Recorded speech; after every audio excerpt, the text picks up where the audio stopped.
अस्सलामुअलैकुम बच्चों, आप लोग कैसे हैं। मैं उम्मीद करता हूं कि आप लोग बहुत ही अच्छे होंगे।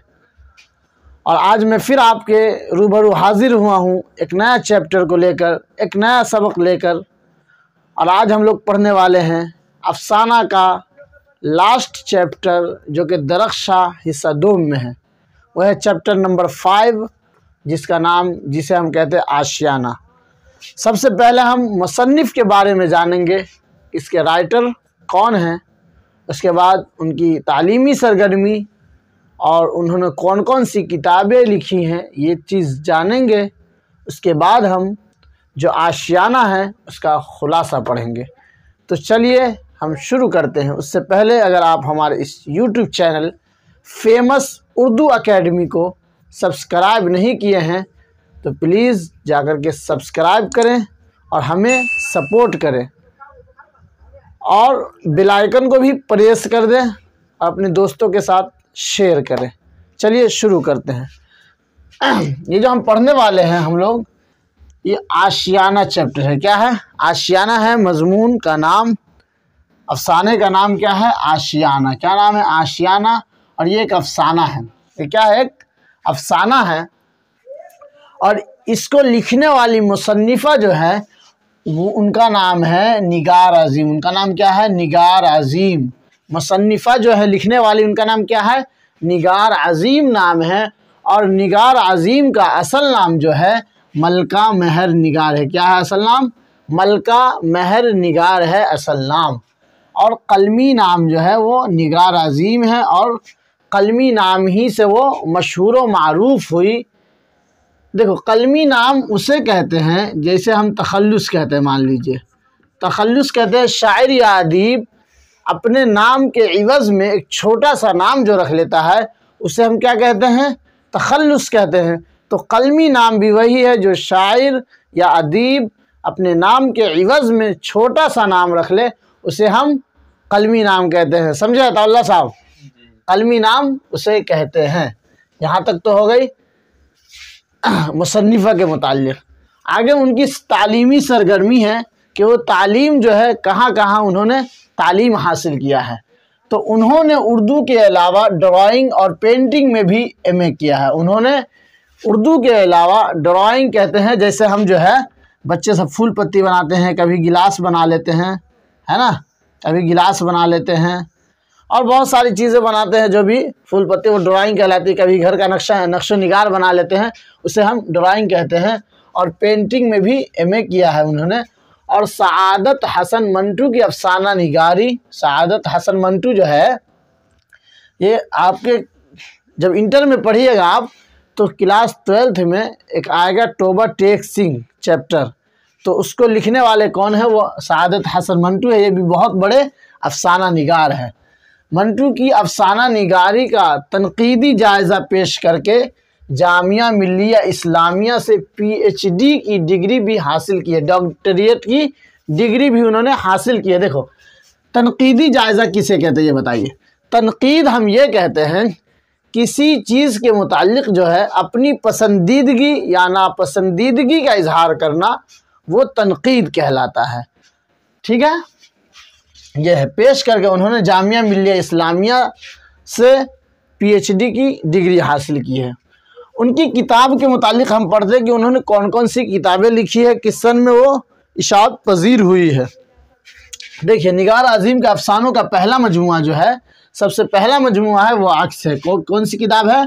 अक्स है। पहला मजमुआ अक्स है जो 1990 ईस्वी में शाये हुआ। कब शाये हुआ? 1990 ईस्वी में पहला मजमुआ अक्स के नाम से शाये हुआ।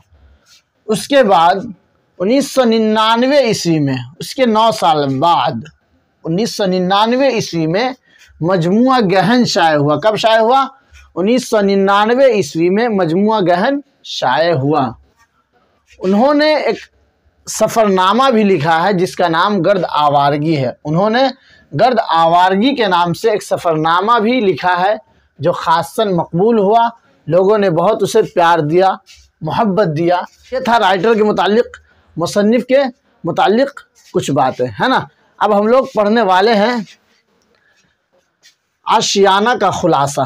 आशियाना किसे कहते हैं, सबसे पहले ये हमको बताइए। आप कमेंट में फटाफट कमेंट सेक्शन में कमेंट कीजिए कि आशियाना किसे कहते हैं। आशियाना किसे कहते हैं?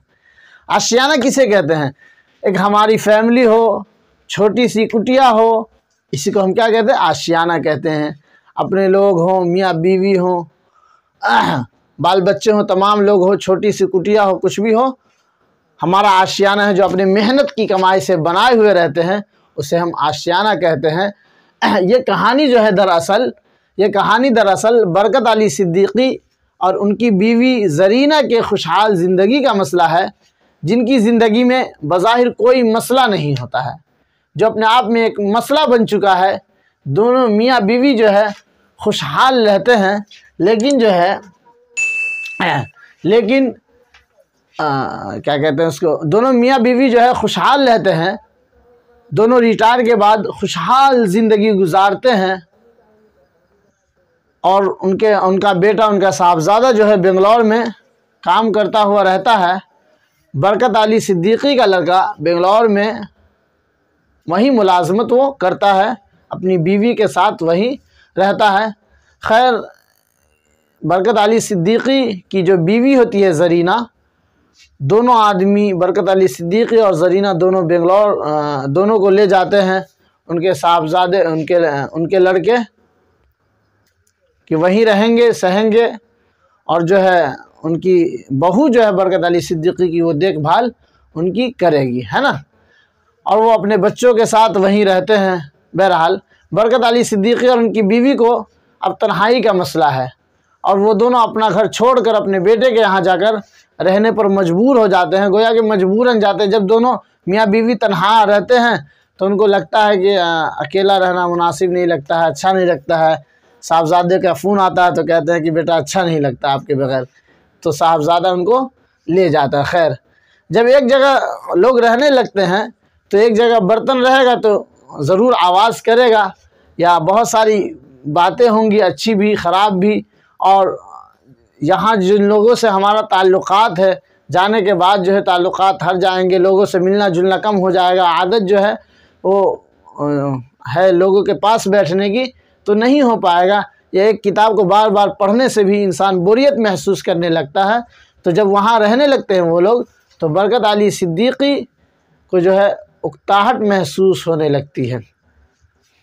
और अक्सर ये होता है कि मेहमान 2 से 3 दिन के होते हैं, यहाँ तो कई महीने गुजर गए, तो बड़े बड़े जो लोग होते हैं उनकी कमर टूट जाती है। ये तो क्या मिडिल क्लास फैमिली है। खैर, इसमें है, इस कहानी में अफसाना निगार ने खुशहाल और फारिगुल बाल मर्द औरत की नफ्सियात को पेश किया है, जिन्हें ज़ईफ़ी में अपने बेटे और बहू इरफाना, बेटे का नाम जो होता है वो सिराज होता है, और बहू का नाम क्या होता है? इरफाना होता है, और बहू इरफाना के साथ रहना पड़ता है। जब वो रिटायर हो जाते हैं तो उनको मजबूरन बेटे के साथ रहना पड़ता है। मुश्तरका ख़ानदान में न सिर्फ कमज़ोर माशी तबके के अफराद के लिए मसाइल खड़े होते हैं, जब कोई मेहमान हमारे यहाँ रहने लगता है मुसलसल, तो ये बड़े से बड़े लोग की कमर टूट जाती है उनकी खिदमत करने में तमाम। लेकिन खैर, बहुत अच्छे थे सिराज और बहू इरफाना, बहुत खिदमत की है उन दोनों ने। बरकत अली सिद्दीकी की और ज़रीना की बहुत ज़्यादा खिदमत की है, जिसकी वो तारीफ़ नहीं कर सकती है। चलिए, बल्कि अक्सर सूरतों में खुशहाल अफराद भी अव्वल उकताहट महसूस करते हैं और फिर आपस में नाचाकी बढ़ती जाती है। बरकत अली सिद्दीकी और उनकी बेगम को जब अपने बेटे सिराज और बहू इरफाना के साथ रहना पड़ा, तो रफ्ता रफ्ता अच्छे ताल्लुक़ात में दरार पैदा होने लगी। होता यूँ था कि 2 पोते जाते पढ़ने के लिए, तो दादी की मोहब्बत होती है, वो वहाँ दोनों को मिल जाता। दूसरी चीज़ की, इरफाना जो थी कोई काम करने नहीं देती थी। हमारी माँ, आपकी माँ जो बूढ़ी होंगी, उनको देखिएगा कोई ना कोई काम घर में करती ही रहेगी। कभी जो काम करने का ना हो वो भी काम करेगी, मना कीजिए लेकिन मानेगी नहीं, क्योंकि उनकी आदत है कि हमेशा से वो करती आई है काम, इस वजह से उसको करना ही पसंद है। तो कभी काम वाली बाई को टोक देती थी उनकी सिराज की वालदा कि ऐसे करो, है ना। कभी बहू को कहती क्यों, या बेटे को कहती क्यों इनको मंगवाते, मैं इनका काम कर लेती, पोछा मैं मार लेती।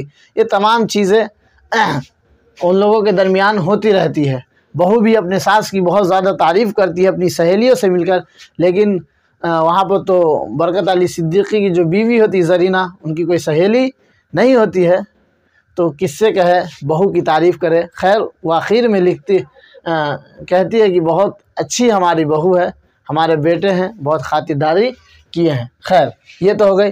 उनके 2 पोते होते हैं। उनके 2 पोते का जो नाम है, एक का नाम अदनान होता है और एक का नाम फरहान होता है। एक का नाम अदनान होता है, दूसरे का नाम फरहान होता है। और बरकत अली सिद्दीकी की एक बेटी होती है जिसका नाम रुकैया होता है। उसकी शादी करने के बाद दोनों आदमी बेंगलौर जाते हैं। तीसरी चीज़ है कि बीवी का नाम जो है, बरकत अली सिद्दीकी की बीवी का नाम ज़रीना है। बरकत अली सिद्दीकी की बीवी के नाम क्या है? ज़रीना है। मैं उम्मीद करता हूँ कि ये चैप्टर आपको बहुत ही अच्छे अंदाज में अच्छे से समझ में आया होगा। मैं आपसे अलविदा होता हूँ, जब तक के लिए अल्लाह हाफिज़। फिर मिलेंगे अगली वीडियो में। अस्सलामु अलैकुम।